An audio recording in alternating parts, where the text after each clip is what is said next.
Good afternoon, everyone. Fantastic to be here for this conversation, and especially with these two gentlemen who I'm hoping will be able to answer a lot of the questions we have with regards to OYO, the growth story, and the global expansion drive that they're on. So, Aditya, let me start off with you. I'll start easy. But since the topic today is also about institutional equity, we all know how ripe it is in the sector at the moment. We're seeing growth come back, we're seeing occupancy levels improving, and a lot of opportunities that investors see now, particularly in the budget to mid-market. Now, OYO, of course, has had a head start with $1 billion and a staggering valuation, $5 billion. Traditional industry veterans, however, Aditya, and I know you've heard this before, but I think it's imperative to address it in this audience that is very aware of the business and how it runs and is interested to know how just pumping in all this money really balances with business fundamentals and growth. Is this really the answer to everything? Has the fact that SoftBank has just turned on the tap going to solve all of OYO's worries? Look, I come from a business where these kind of margins are luxury. So I'm used to really playing at the edges in much, much thinner margins. And I keep joking about it that unless man has found a new way of doing business in 1,000,000 years, which is not making money, you can't just do growth for the sake of growth.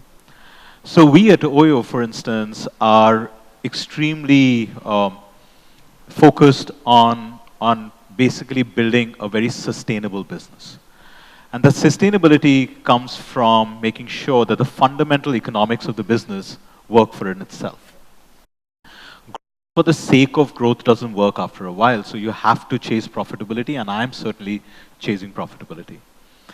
Proof point of that is that, by the way, we are less than 5 years old, so we are not even a 2,000-day-old company, and the percentage of losses that we had as of our top line in December 17, which was about 45%, more than halved to 20% in December 18.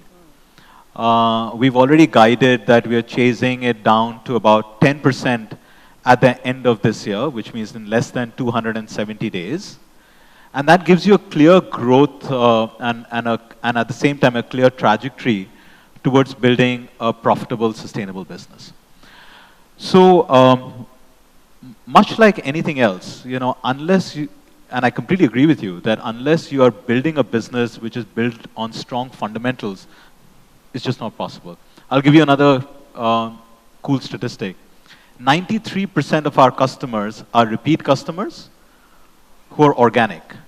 Put another way, even for an early stage company like us, paid customer acquisition is not even 7%. So I'm glad I got this opportunity to set the record straight that we're just another hospitality business, probably going faster and more tech-driven and approaching the model in a very different way. But that doesn't mean we're moving away from the fundamentals of running a business which strives towards profitability. Okay, so I'm gonna come back and ask you where you're seeing that growth coming from. But Bejul, you were an early investor in OYO. Did you anticipate the kind of scale that it's taken on and the kind of growth that we've seen in the last few years? And how important is expansion, for the growth story? How important is scale for success in this case? Yeah. So Aabha, thank you. And I think a lot of attention today is paid to the billion-dollar number, right? I think the reality of this company was the first check that we wrote was a $600,000 check in 2014. And that lasted the company quite a while. The second financing that came in was a $6 million financing. And the way we typically think about building companies and helping entrepreneurs build companies is, number one, you've got to validate the proposition. In a business like OYO, there's a proposition to the traveler, and there's a proposition to the property owner. So you've got to first validate that OYO is bringing value to both. In our world, it's called product market fit, right? Is this working? Okay. We're very clear. Companies should not scale a broken model. You should only scale a viable model, all right? So the first step to viability is what we call product market fit. The second is economic viability. Okay, so this works for these two constituents. Can you make money doing it, right? And you prove that. And then you have a choice. I can now operate this business for profit, or I can operate it for scale. It's a discretionary choice, right? And different people make different choices. Usually, entrepreneurs that raise venture capital are raising it because they have a view of their industry that capital can enable them to scale significantly. Otherwise, shouldn't raise venture capital, right? And so the choice that Ritesh made, and I think the board supported, given what we were seeing, was this is working, right? Let's scale. Now, as you're scaling, you will make investments in some areas that yield. You will make investments in some areas that don't. And what's important then is to iterate, is to learn from those errors and course correct where you need to, because that's typically happening fast.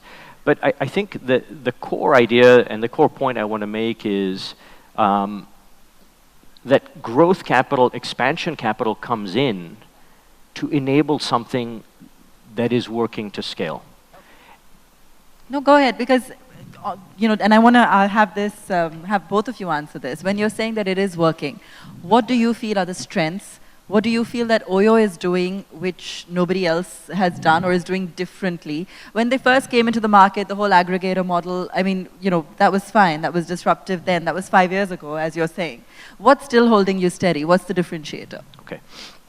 So the first part I want to sort of speak to about it's working, right, is are we addressing, you know, Aditya made this point about the margin pool, right? So what neighborhood are you in? If you're dealing with airlines and airline distribution, it's a tough neighborhood, right? It's 3 or 4% margin, I'm saying, at the distributor end, right?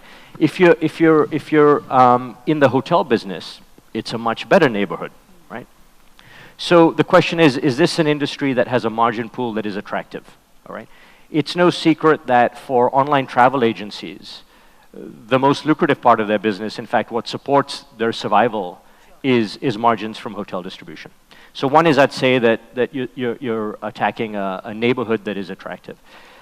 And then as it relates to what else the company's doing that's working is, and this is now becoming apparent globally, the unrated or one-star or budget hotel segment globally has been neglected. Okay, it has been neglected for property owners, and it has been neglected for travelers. Right? If you're a traveler, what do you get for 1,000 rupees in India, or what do you get for $20 in China, or for $40 in London, or $60? Not much. In fact, you won't even know what you will get. You will be surprised when you walk in, because there's just no standardization. There's no brands. The person that likely runs the property knows nothing about hospitality, knows nothing about pricing, knows nothing about what that room should really look like for the guest that he or she is attracting. And so, you know, what Oyo is doing really is bringing a lot of the capabilities that the more premium property owners can access, whether it's brand or it's technology or it's standardization or it's pricing capabilities, bringing that to a part of the market that has been neglected. Okay, let me bring you in here, Aditya. And I know that, you know, you've just been brought on board at Oyo because of the kind of experience that you bring to the table in sort of creating that standardized offering. You know, there were a lot of complaints earlier and a lot of news about how it was struggling to meet those standards across the board in this model. Some of which may have by now been improved upon, some which may remain a challenge. How are you attacking some of these things head on? How are you attempting to create that experience across the Oyo offering? You know, I firmly believe that brands get built based on the foundation of consistency. It doesn't need to be the very best, because what that definition of is of being the best differs from product to product and customers to customers. But are you trying really, really hard to go out there and deliver on what you're promising? When you go to McDonald's, you're not expecting a 7-star, product. You're not expecting a 3-star Michelin meal. When you go to a specialist sushi chef in somewhere in Japan, you're not expecting a 500 cover restaurant. What you are promising, are you trying really, really hard to go out there and deliver on that? And any consumer-facing business, any business leader over here will agree with me that it is a constant journey in pursuit of excellence. If anyone in this room feels that, oh, I have already arrived there, my customers are really happy, then either before even fooling anyone else, they're fooling themselves. And, but there is another thing that is happening to Oyo, which happens in many industries. I used to face the same in my previous business 10 years back. Oh, you're a low-cost carrier. You're not really a full-fledged airline. And I used to always wonder to myself, what does that mean? Does the plane fly with one engine? And today, when I kind of get some of the questions, it has a similar tone because it's not unreasonable. People just do not know. How are you making a success of the most difficult part of the segment where it is completely fragmented? And the simple way to explain to it is that we focus on the sub-100 room category, and we make sure that we know how to run the business in a manner that is able to create the most efficient cost structure, is able to create the most consistent level of service, is able to transform properties and assets in the quickest amount of time, and go out there and deliver that service. Now, this journey of what makes a customer happy and whether we are satisfying their needs is something that is very close to my heart. And we not only focus on it from a point of view of actually creating service procedures and training for it, using technology to monitor it, and so on and so forth, but it's actually the closed feedback loop. Now, having said that, I think I'll be the first one to say, there are just, every time I walk into this hotel or any other, or walk into an airplane, or walk into a restaurant, or walk into one of our own hotels, I can tell you 10 things where I think, oh, we need to work on that. And frankly, Aabha, I hope we are like that 20 years from now also, where we do not have any sense of complacency or arrogance, where we feel that, just because we are better than yesterday, right, we've arrived there already. So I'm very comfortable actually with that fact that it's a constant journey of taking one table at a time and one meal at a time and one room at a time and kind of constantly going at it. Now, I'll give you some data points. All this is philosophy, but 2 years back, only 15% of our customers were repeat customers for the next second month and the third month and the fourth month. In a matter of 24 months, that number has jumped to 30% of our customers. The fact that 93% of our customers are organic is another. You look at a JP Morgan report and it says the most preferred brand of hotels in the country is Oyo. There are hotel chains which have been around for more than 100 years, and we have the most number of customers choosing us on a day-to-day basis. So, all that is good stuff, but that doesn't, take away the responsibility of people like me to say, you know what, we just got to keep getting better at this every day. All right. I'm going to get to global in a minute, but Yes. just on that note, you're seeing yourself as a hospitality company. You're also a tech company at the end of the day. I think tech has a huge part to play in Oyo's evolution. Take us through how critical that's going to be as you're actually going through yet another growth phase, in your ambitions to become a global player. Yeah, I don't think this company could scale the way it has without technology. And I think with a lot of consumer companies, often the technology is not necessarily visible to the consumer, nor should it be. But I think technology is the reason that Oyo is able to operate a large network of properties, to compress its time to get these properties up and running, to understand what's happening in a property, to then track and make sure that those things across a very wide network are getting handled, to distribute, to price. You know, yield management and pricing is the bedrock of the airline industry. To what extent has it been adopted in the hotel industry? And at this part of the hotel industry, does a single property owner know what the demand is for tomorrow or for next week? And does he or she know, therefore, how he or she should price to drive occupancy up? No. That's all driven by technology, right? So this idea of how you can drive occupancy lift, and the science behind that is all technology. So that capability underpins what the company has been able to do, and I think is also core to the global scale out. So on that note, I'm just going to I warned them both, so it's not going to be too scandalous. But you know, there was a industry report that was circulating overseas post the Airbnb investment, and I'm just going to read that out to you. Regarding Oyo, so the company is led by a 25-year-old who's captured the heart and the wallet of SoftBank. They also have others, like Airbnb, willing to invest, as Airbnb has confirmed.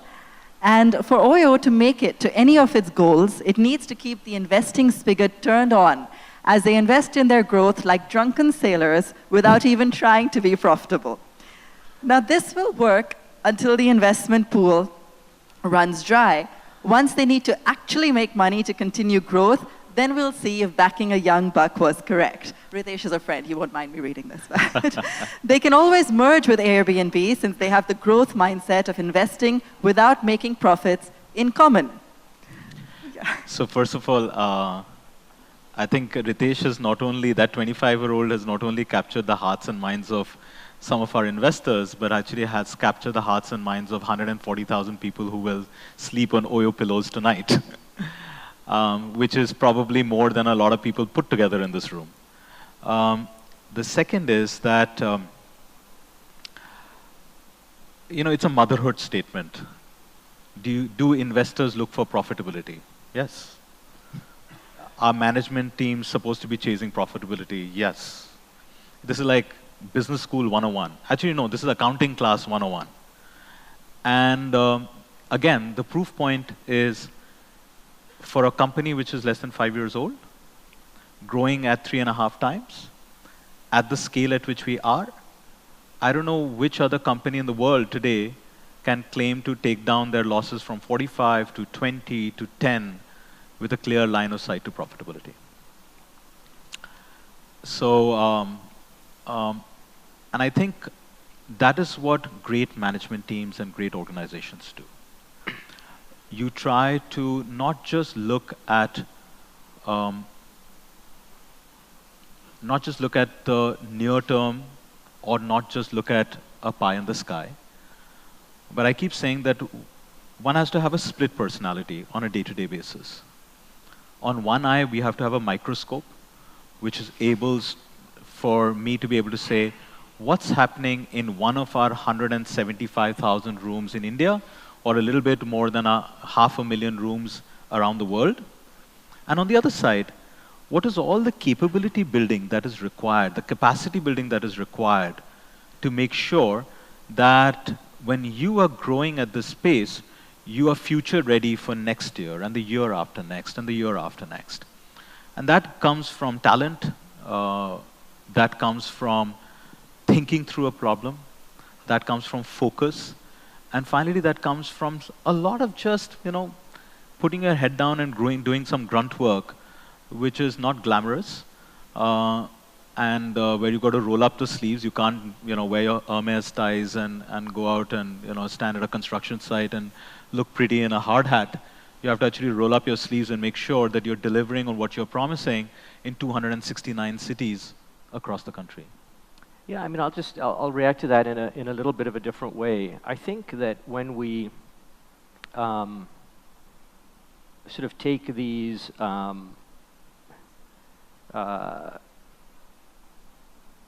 somewhat simplistic views. There's a 25-year-old.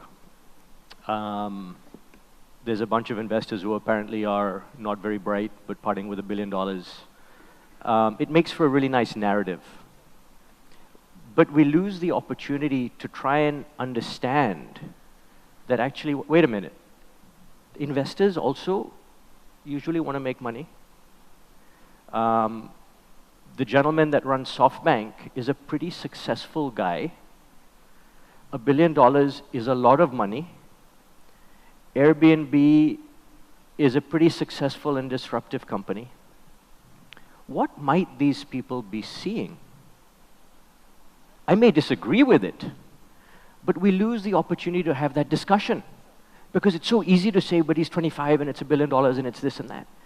Ritesh is an exceptional entrepreneur. He is. His learning curve, his learning agility, his trajectory, his evolution, it's astonishing. And we lose the opportunity to explore that. What is it about a 25-year-old that has attracted the talent that this company has attracted? Forget everything else that he's done. We may agree with it, we may disagree with it, but shouldn't we try and understand it? And I think when companies are disruptive in any way, number one, time will tell how successful they are. But isn't that where innovation comes from? Isn't that where newness comes from?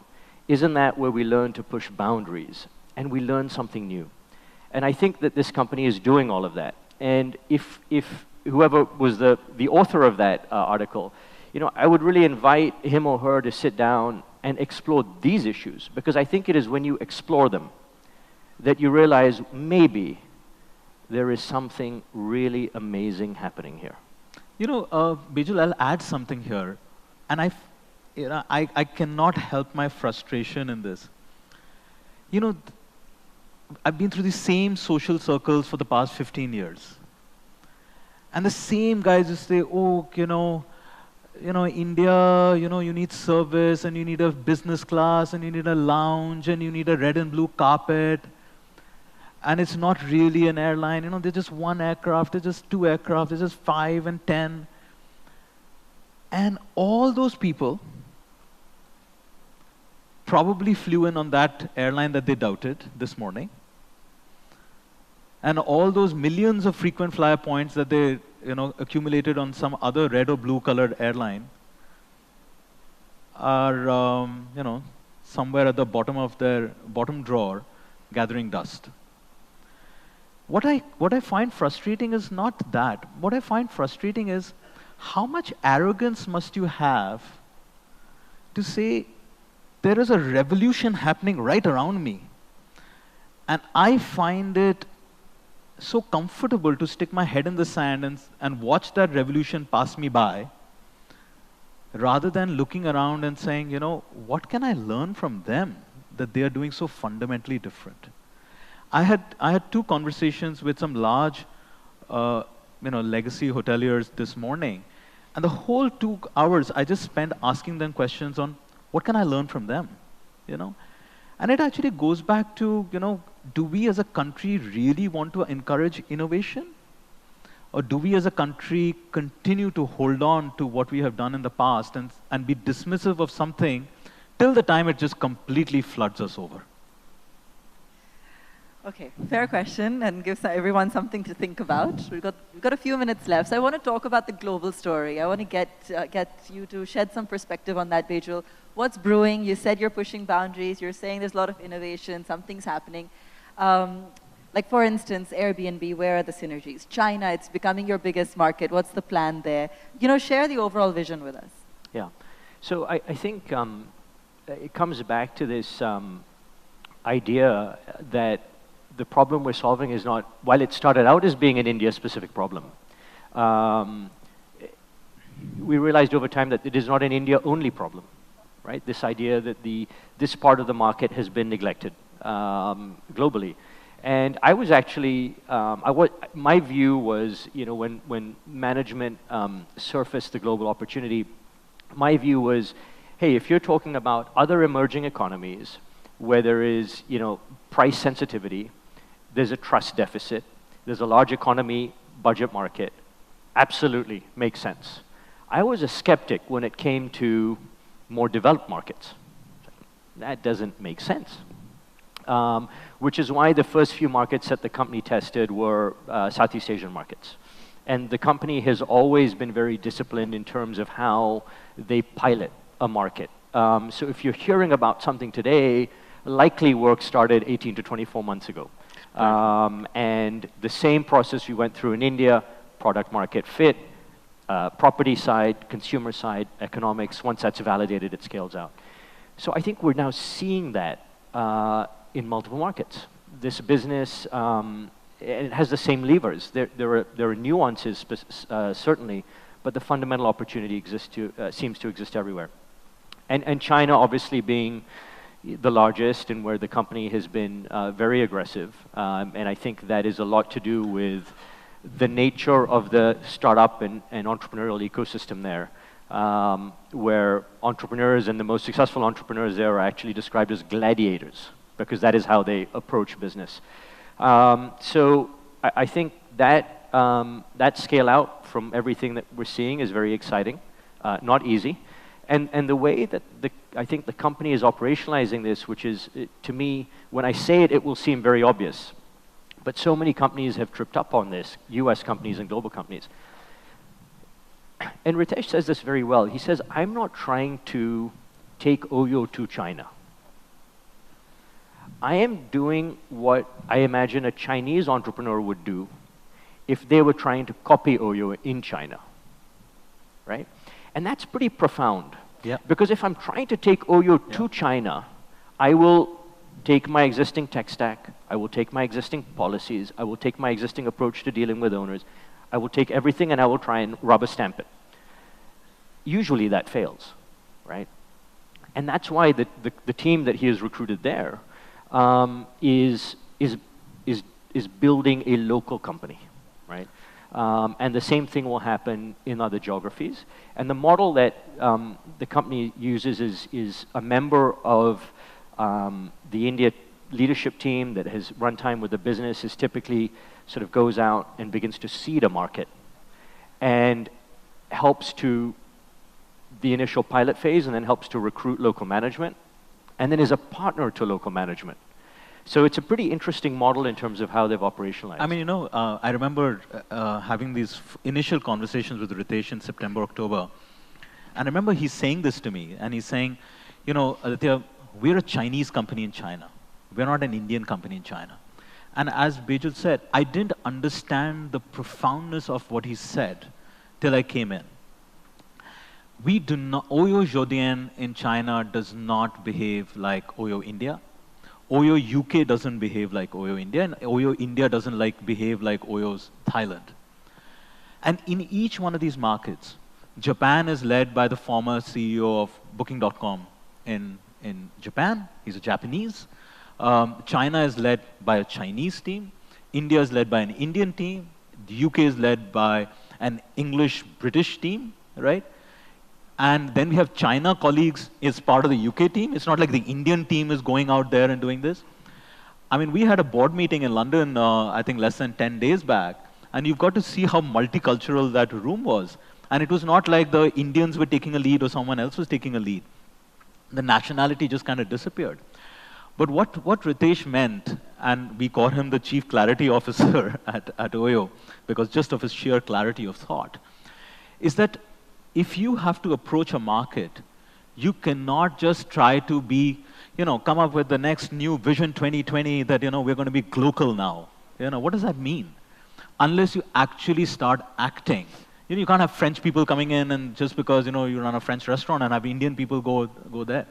It has to be what that market needs, what that customer needs, and what that management team is able to pull through, keeping that customer in mind. And so this actually is a big part of how this capability gets built out, you know, over and over and over, you know. Okay, we're pretty much out of time, but I just want both of you to, or either of you to leave me with one thought. So many cities around the world, you know, multiple formats, verticals, so on and so forth. If there's one thing that you're doing, whether it's tech or a vertical or something that we don't know of yet that's really exciting you, what would it be? I don't know if you know it yet or don't know it yet. But the thing that excites me the most is the collection of people in this company. Ultimately, companies are people, and the performance companies deliver are because of what people produce. And we can overcomplicate it, and there is obviously a lot more than that.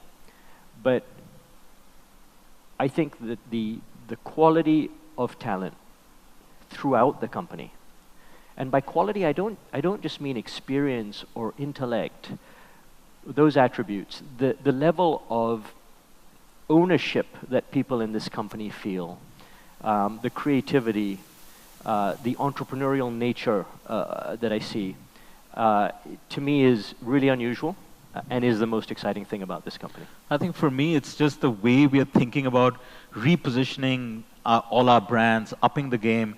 We've got this whole Silver Keys relaunch that we did yesterday. There's a big, enclosure just as we enter. That's our executive stays brand.